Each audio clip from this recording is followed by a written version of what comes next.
Today, we'll jump into Yourness, your personal brand. In the business world, you are defined by your perception.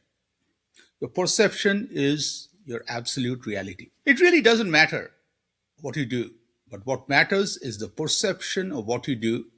In fact, your career ahead is defined by the perception of what you can do in future. And the credibility of that is set up by the perception of what you have done in the past. I always look at perception to be this simple blank billboard in the mind of people around you, and what is written there defines you. So the big question is, what will you do to manage your perception? The amount of hours, days, months, and years you have put in for the businesses you work on.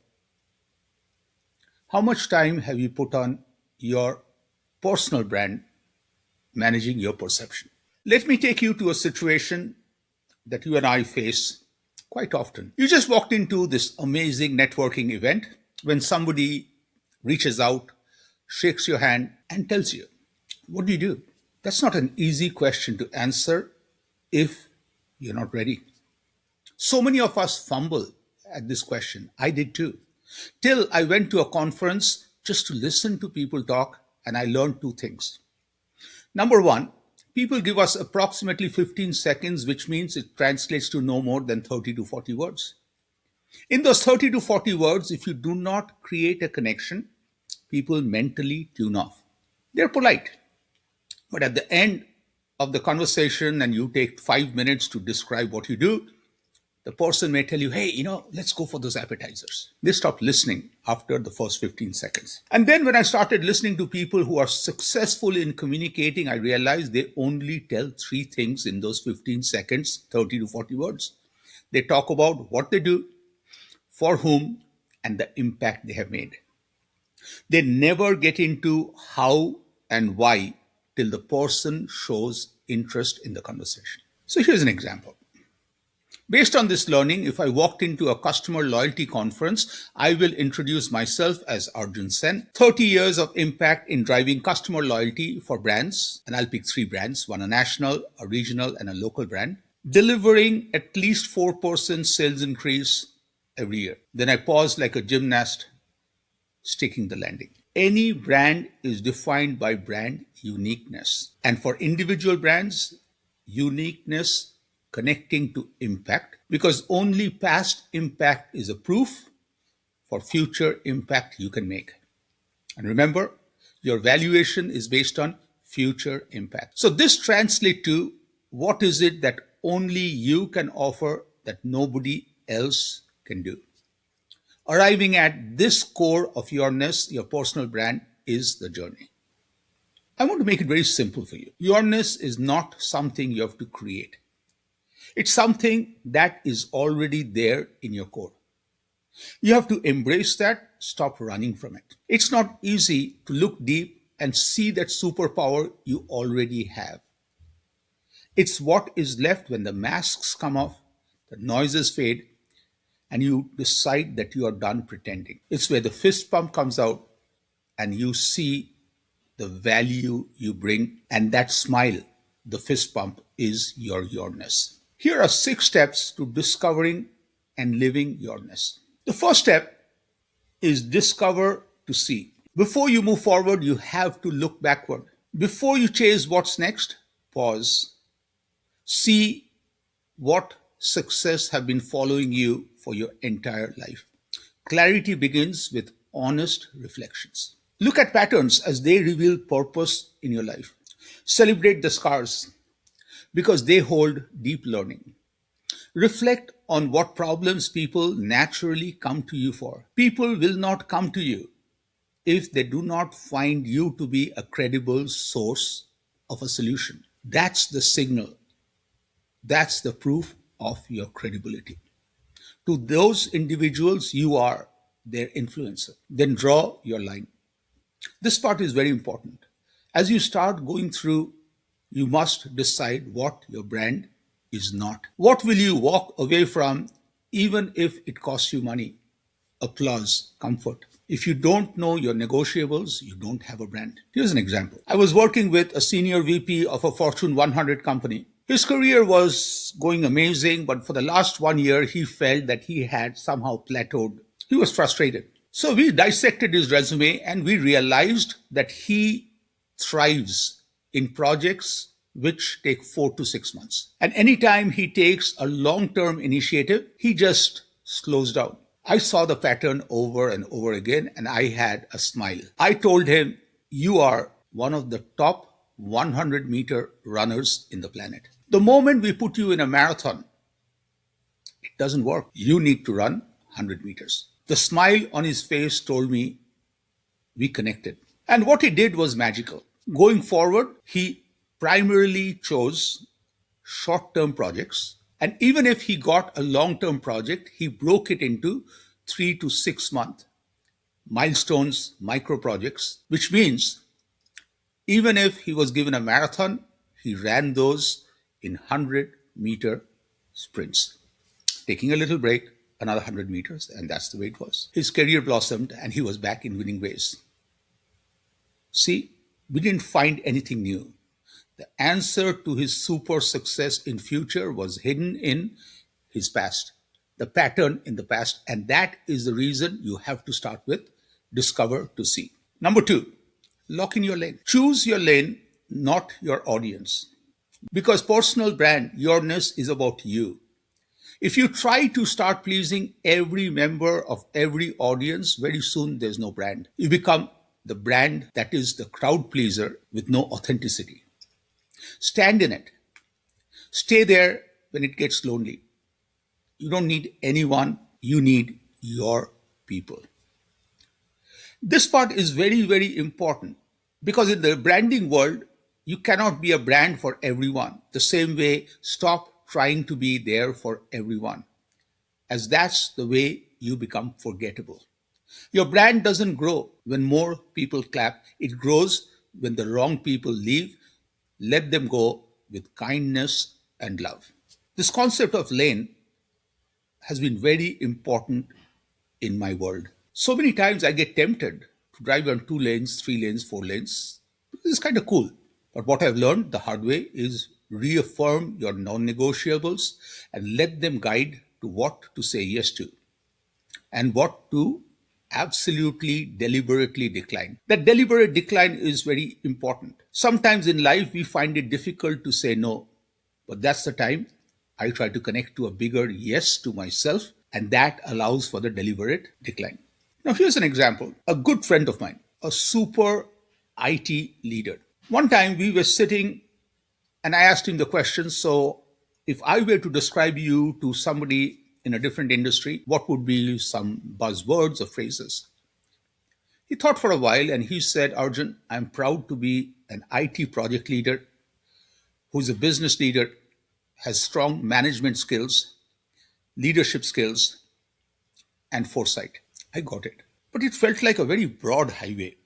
The very fact all these skills are required, I really needed to position him as one unique lane owner. We came up with why not position him as that super IT leader who, over the last 22 years, has been 100% successful in taking every project, small to large, across the finish line on time and meeting the deliverables. Now that creates an intrigue when people would start asking him what kind of projects, how do you do every time? And that's the part where he can bring his leadership skills, project management skills, futures, all the skills come in. See, this connects back to what I told you at the very beginning is 40 words, what you do, for whom, but impact you have made. 22 years of meeting every project deadline on time.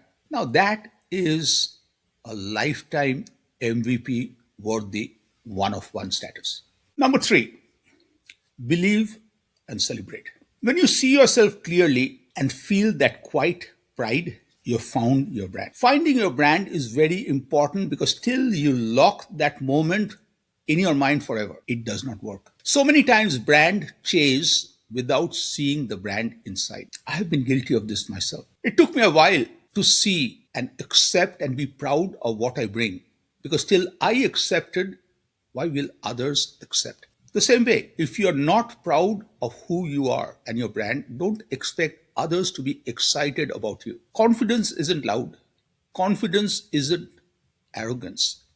It is rooted in self acceptance. You deserved it. You earned it. You have worked hard to achieve past success. It's okay to give yourself a pat on the back because that confidence amplifies when you celebrate. Celebration tells you your confidence is not fake. I shared with you that this is an area I really had to work hard. This is what I do now.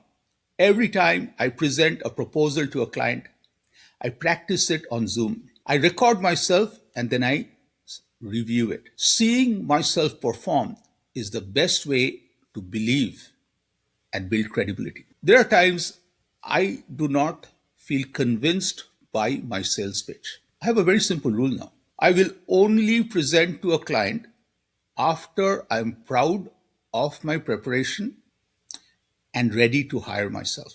Those two things are very important.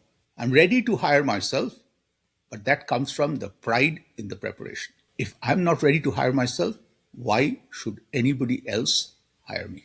Number 4, live every day. Your brand is not just words. It is not just what you claim. It is what you do.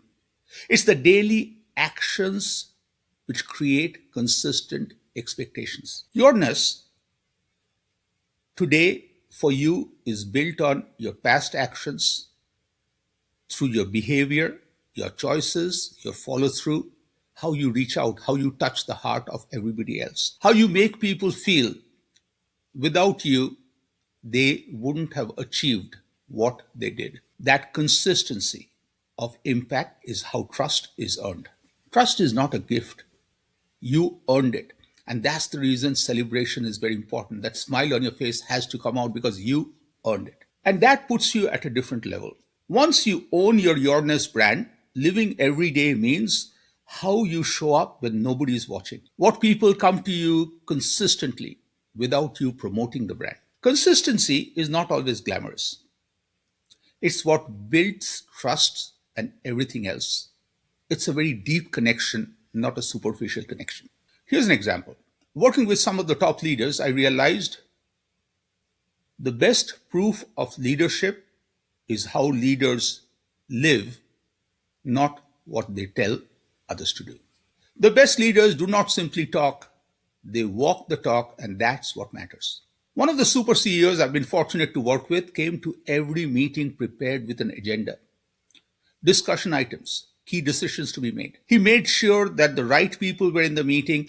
Every person got every details they needed to think, reflect, and come ready. To the point where he would even cancel a meeting when the meeting started and everybody did not have what they needed to have a successful meeting.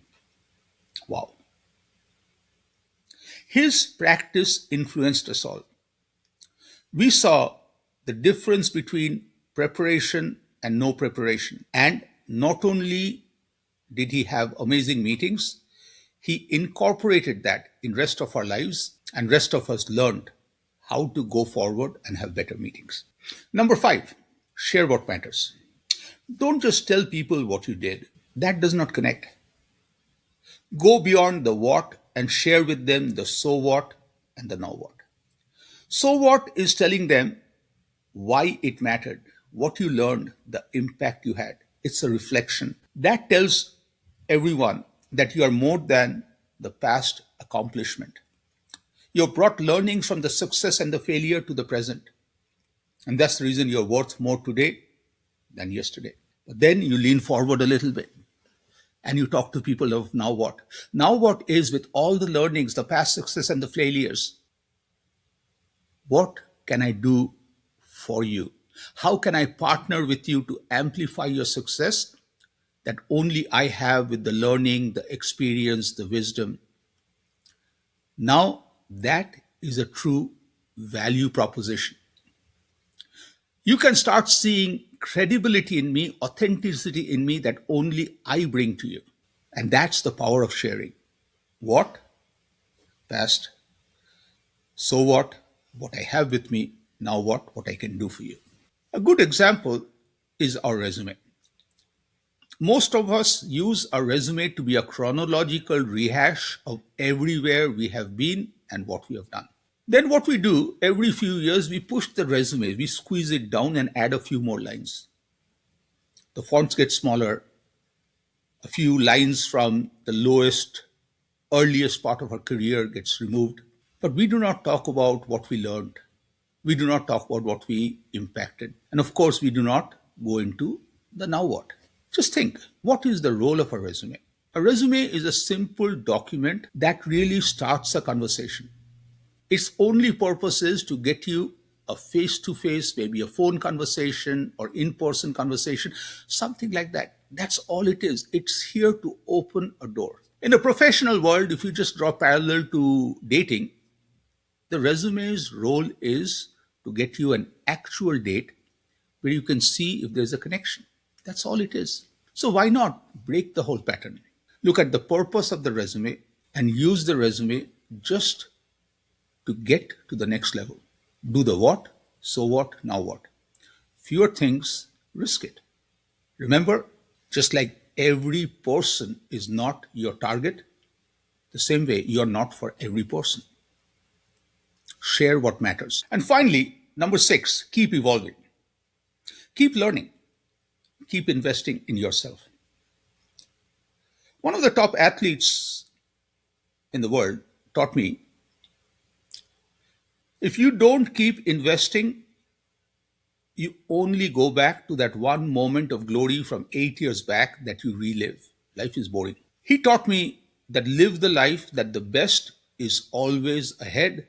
All I need to do is put the effort to get there. And that's the part where it is very important as you evolve to do a few things. One, be inspired by others, but never imitate. Never try to become them, because the world doesn't need another person to be like that person. That person already exists. But the world needs you because the world does not have you shining. The second thing I noticed with top athletes is they have the best of coaches. They take input constantly. This really embarrassed me because these super athletes, with the help of their coaches, put on a given day, 7 days a week, put 10 to 15 hours a day maintaining and enhancing their skills. I was going to one or two conferences a year, that too meeting the same people and not investing. Investing helps us get unintended learnings. And that's the part where I wanted to invest heavily into Arjun of future. As I started going through, I felt sometimes investment has to be fun but not planned. I signed up for one of the top sports mindset classes, the mental side of sports. It was 12 weeks of grueling coursework, a lot of homework, and I enjoyed every minute. At the end of it, when I start refocusing on all the learning, I'm not taking this learning to the world of sports, but I'm translating this into the world of business. I'm learning simple things. What is the definition of confidence? Confidence is not on a day when everything falls in place.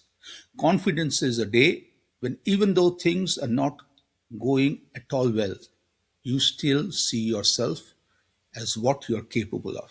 And how do you get to confidence? Past performance. Confidence is what I've seen myself do 8 out of 10 times. See how it connects to my presentations. Before I walk into a sales pitch, seeing myself present gives me confidence. Could I have a bad day? Absolutely. I'm human. But I still will come out of that bad day knowing today I had a bad day, but I was prepared. Maybe I need to prepare a little more. But I saw myself perform, which means next time I will. So these are the 6 steps. Put them all together. Now, as you put them together, it's very important to stay calm when you build your personal brand. Because many people think that personal brand is about being visible. Many people think that personal brand is gimmicky. Not at all. Winning big is about being believable. And the belief starts from you. If you don't believe in yourself, it does not work. You can fake attention, but you cannot fake trust. Your brand isn't what you post. Very important. Yourness is an earned credibility that clearly sets a promise on what you can do for rest of us in future. That's it. That's what people remember you when you're not in the room. Because your past credibility or what and so what and now what stays in my heart. Just remember, every time in yourness, you have to make a choice. And the choice is, do you want to get liked more or trusted more? Choose trust every time because like fades, trust stays. You're a brand. You already are. Now, the question is, do you see yourself as a brand? Do you trust yourself as a brand? Then, win pride, invest, celebrate, live, and win big. Go all out. Yourness, you rock.